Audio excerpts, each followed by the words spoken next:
Senhor Presidente, Senhores Secretários Regionais, Senhoras e Senhores Deputados, falemos de CIADAP, que é disso que se está aqui a tratar. A adaptação que a região está agora a tentar fazer é de facto um resultado daquilo que foi assinado no PAEF, mas é um bom resultado e é uma boa exigência do PAEF. Neste sentido que é preciso clarificar. O que o PAEF determinou que a região fizesse era a avaliação dos serviços públicos regionais, matéria que na primeira versão do diploma era insípida e quase que diria inexequente.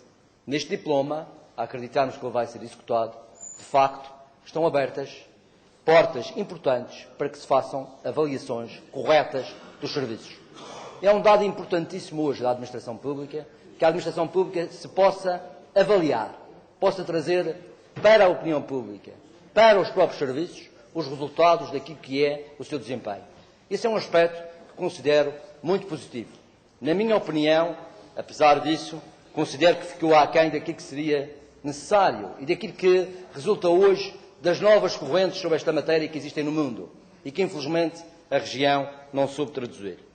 De facto, Sr. Presidente, Srs. Deputados, começaria talvez por dizer isso, que acho que é significativo. Um recente acordo do Tribunal Constitucional, o Acórdão 494 de 2015, veio clarificar, na minha opinião, aquilo que já era mais ou menos assente, de que uma coisa é a administração autárquica, uma coisa é a administração regional e outra coisa é a administração central. E no que respeita a poderes legislativos, as regiões autónomas têm um amplo poder legislativo de adaptar, melhor, de inovar a matéria de gestão da sua própria administração. E o Tribunal Constitucional, que a propósito das 35 horas semanais, reconheceu isso expressamente à administração autárquica, veio dar aqui acrescidos argumentos para que a região possa ir muito mais além, possa inovar nesta matéria da avaliação de desempenho. E o que, infelizmente, na minha opinião, constato desta adaptação é que ela é pouco inovadora. É quase, com exceção de 3 ou 4 matérias, mas é quase uma repetição do diploma a nível nacional. E é preciso nós termos bem a noção do que é que está aqui em causa. Durante muitos anos, particularmente no final do século passado, foi defendido, no seio das administrações públicas, a ideia da gestão por objetivos, a ideia do New Public Management, que é uma matéria que, de facto, consagrou-se em todo o mundo como uma matéria importante. E este sistema que aqui está, de avaliação, é basicamente um sistema que tem por critério a gestão por objetivos. Marca-se aos serviços um objetivo, marca-se aos dirigentes objetivos, marca-se aos trabalhadores objetivos e eles são avaliados por isso. O que hoje se coloca verdadeiramente em causa é que este tipo de avaliação não é suficiente, nem é sequer o mais adequado para um serviço público. A gestão por objetivos é algo que se adequa muito quando estamos a falar de empresas, quando estamos a falar do domínio na atividade privada, propriamente dita. Na administração pública, na função pública, há outros critérios que devem estar ao lado da gestão por objetivos. Vamos falar de dois fundamentais, que são, fundamentalmente, a gestão por valores éticos e a gestão na transparência. Ou seja, Sr. Presidente, Srs. Deputados, o que hoje se coloca verdadeiramente à administração pública como critérios fundamentais é ter uma conduta que seja eticamente responsável. E quando se fala de uma conduta eticamente responsável, fala-se dos códigos de conduta, da forma como é que se tratam os utentes, os contribuintes, da forma como a administração é transparente, da forma como combate os critérios de corrupção.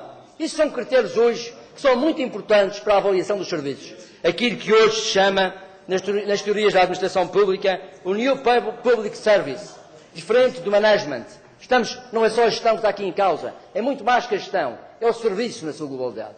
E nós gostaríamos que, de facto, o Governo Regional, nesta adaptação, fosse arrojado e fosse tão longe quanto hoje já pedem as doutrinas modernas sobre esta matéria. Os senhores têm, graças a Deus, acho eu, bons técnicos em Portugal, alguns até de origem madeirense, que sabem disto hipóteses, que poderiam ter consultado, poderiam ter pedido pareceres e fariam aqui uma proposta arrojada e, a meu ver, de acordo com aquilo que é hoje a orientação que deve ter estes serviços. Os serviços não podem ser só avaliados por critérios financeiros, por critérios económicos. Foi esse o principal objetivo do PAEF. Os serviços também têm que ser avaliados pelo cumprimento das regras éticas. E essa, Sr. Presidente e Srs. Deputados, ficou aquém neste diploma. Acrescentaria ainda 2 casos que me parecem ser preocupantes neste diploma. O primeiro, uma grande confusão entre a avaliação de serviços e a avaliação de dirigentes. Repare-se que o Governo Regional introduz agora pela primeira vez aquilo que o Governo chama como sendo o quadro de avaliação e responsabilidade, o tal QUAR, que o Sr. Secretário há pouco referiu, que é, no fundo, uma referência para os serviços, o tal quadro de avaliação e responsabilidade que é necessário que os serviços saibam qual é. Só que, ao contrário do que existe a nível nacional, este quadro aqui é aplicável quer aos serviços, quer aos dirigentes, o que torna a coisa perfeitamente confusa. A nível nacional fez, e bem, na minha opinião aí, uma coisa é o quadro para os serviços, outra coisa é a carta de admissão para os dirigentes. Aqui confundiu-se isto tudo. Baralhou-se. Torna a coisa pouco clara. Penso que não é bom para o diploma como ele está, que assim se faça. Mas, Sr. Presidente e Srs. Deputados, sendo certo que saudamos esta iniciativa, ela já deveria há muito tempo ser consagrada. A avaliação dos serviços, a avaliação do pessoal é muito necessária. Não podemos também deixar de referir que há alguns aspectos que merecem, que deveriam ter merecido atenção por parte do Governo Regional e que são aspectos negativos deste sistema de avaliação. O primeiro dos quais é uma certa conflitualidade e rivalidade que ele pode vir a propiciar entre os trabalhadores. Eu acho que haveria aqui medidas que poderiam diminuir isso e era importante introduzi-las. E uma segunda questão, que é as cotas. Ao contrário do que disse o Sr. Secretário, eu não sou muito partidário da ideia das cotas. Não acho que uma pessoa que seja excelente num determinado serviço deixe de ter benefícios por causa da sua excelência, por causa de uma cota. Acho que isto não faz sentido. Acho que deveria haver uma forma de atenuar esse sistema das cotas. Infelizmente, o Governo Regional não soube ir mais além nesta proposta, embora é saudável que já tenha ido nesta. Muito obrigado, Sr.